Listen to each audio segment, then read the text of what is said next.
Hello friends, income tax के cases की series में आज जो केस मैं आप लोगों के सामने डिस्कस करूंगा उस केस का नाम है Azim Premji trustee company private limited versus principal commissioner of income tax and others.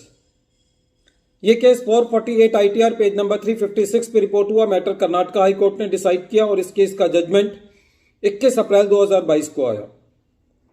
इस केस के अंदर सेक्शन 148 की लिटिगेशन है। एसएससी इस केस में अपीलेंट है।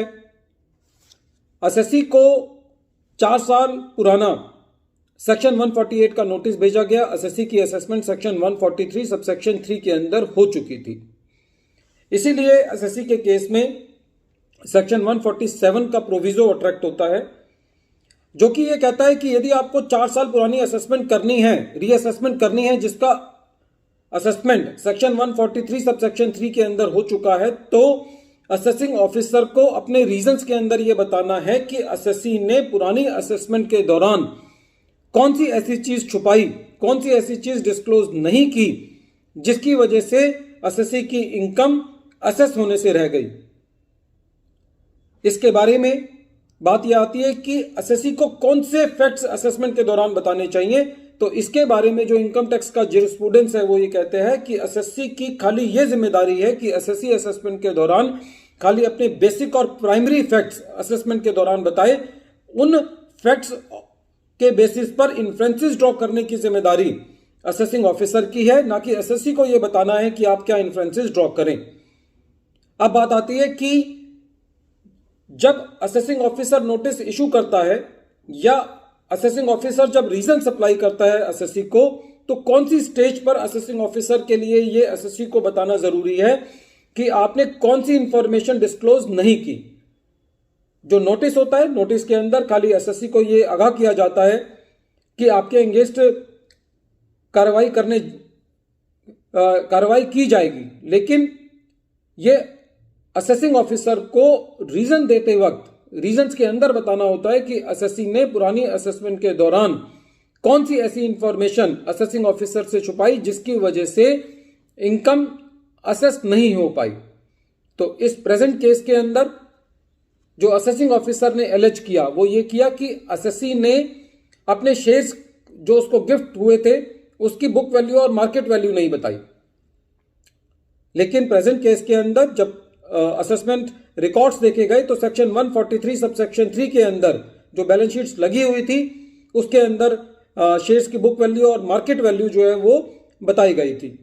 बहरहाल इस केस के अंदर कोर्ट ने यह कहा कि असेसिंग ऑफिसर ने अपने रीजंस में यह नहीं बताया है कि यदि एसएससी ने अपने शेयर्स की मार्केट वैल्यू नहीं दी है तो किस तरीके से वो इनकम, उसकी वजह से इनकम असेस नहीं हो पाई है। यह एस्टेब्लिश करना पड़ेगा असेसिंग ऑफिसर को अपने रीजंस के अंदर कि जो एसएससी ने इंफॉर्मेशन नहीं बताई है उस इंफॉर्मेशन की वजह से एसएससी की इनकम असेस होने से कैसे रह गई। फ्रेंड्स, ये बहुत इंपॉर्टेंट जजमेंट है। इससे ये एक निष्कर्ष निकलता है कि यदि सेक्शन 148 का नोटिस इशू किया गया है, ये नोटिस 4 साल से पुराना है और एसएससी की असेसमेंट सेक्शन 143 सबसेक्शन 3 के अंदर हो चुकी है, तो असेसिंग ऑफिसर को अपने रीजंस में यह बताना पड़ेगा कि एसएससी ने कौन सी इंफॉर्मेशन डिस्क्लोज नहीं की और वो ये एस्टेब्लिश करना पड़ेगा कि वो इंफॉर्मेशन डिस्क्लोज ना करने की वजह से किस तरीके से इनकम जो है वो असेस होने से रह गई। इस केस की इंपॉर्टेंट इससे भी बढ़ जाती है कि अभी एक रीसेंट जजमेंट में 10 अक्टूबर 2022 का जजमेंट है सुप्रीम कोर्ट का, जिस जजमेंट में सुप्रीम कोर्ट ने डिपार्टमेंट की स्पेशल लीव पिटीशन जो है वो इसी मुद्दे पर खारिज कर दी कि डिपार्टमेंट सुप्रीम कोर्ट में स्पेशल लीव पिटीशन में था, जहां पे हाई कोर्ट ने एसएससी को इस बात पे रिलीफ दिया था कि असेसिंग ऑफिसर ने अपने रीजंस में ये नहीं बताया कि एसएससी ने कौन सी इंफॉर्मेशन डिस्क्लोज नहीं की है। तो ऐसे मुद्दे पर जब डिपार्टमेंट स्पेशल लीव पिटीशन में था तो वो स्पेशल लीव पिटीशन भी अब डिपार्टमेंट की डिसमिस हो चुकी है और अब ये जो पॉइंट है वो लॉ ऑफ द लैंड बन चुका है। फ्रेंड्स, ये केस बहुत इंपॉर्टेंट है सेक्शन 148 के नोटिस को डील करने के लिए। क्योंकि डिपार्टमेंट जब रीजंस भेजता है तो वो रीजंस बहुत वेग होते हैं और उन रीजंस के अंदर ये नहीं बताया जाता कि किस तरीके से एसएससी ने अपनी इंफॉर्मेशन छुपाई और वो इंफॉर्मेशन छुपाने से किस तरीके से एसएससी की इनकम असेस होने से रह गई। वीडियो के अंत में एक बार फिर मैं केस का नाम रिपीट कर रहा हूं। केस का नाम है Azim Premji trustee company private limited versus principal commissioner of income tax, और ये केस 448 आईपीआर पेज नंबर 356 पे रिपोर्ट हुआ। मैटर कर्नाटका हाई कोर्ट ने डिसाइड किया और केस का जजमेंट 21 अप्रैल 2022 को आया। Thank you friends.